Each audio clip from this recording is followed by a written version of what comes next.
Today, we're going to prove that the methods found on this channel are correct, last longer than any other method, and after the repair, the vehicle can be driven year-round in any weather conditions.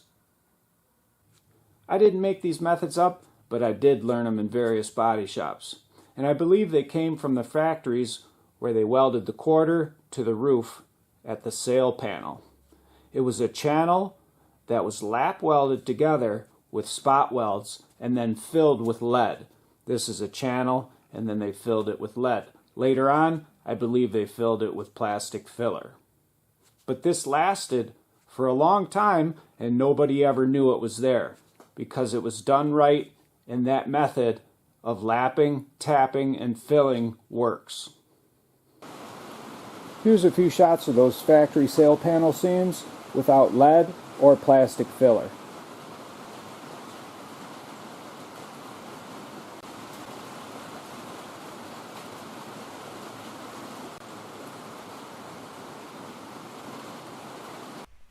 It's been almost 5 years since the first repair on this truck, so let's take a look at how it's doing after being used as a daily driver in all weather conditions.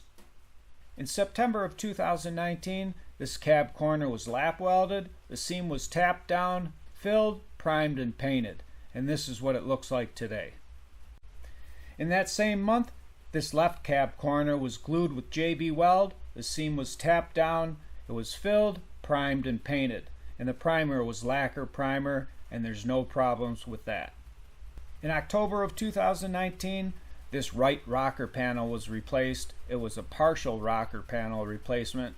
It was butt and lap welded, but the seams were tapped down, filled, primed, and painted. In October of 2019, this right fender was replaced, and it was a fairly inexpensive aftermarket fender, and it fit just fine.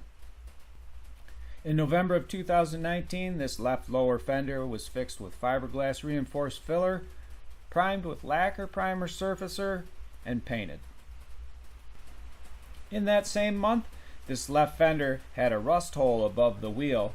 It was repaired with a MIG welder, the seam was tapped down, filled with body filler, primed, and painted.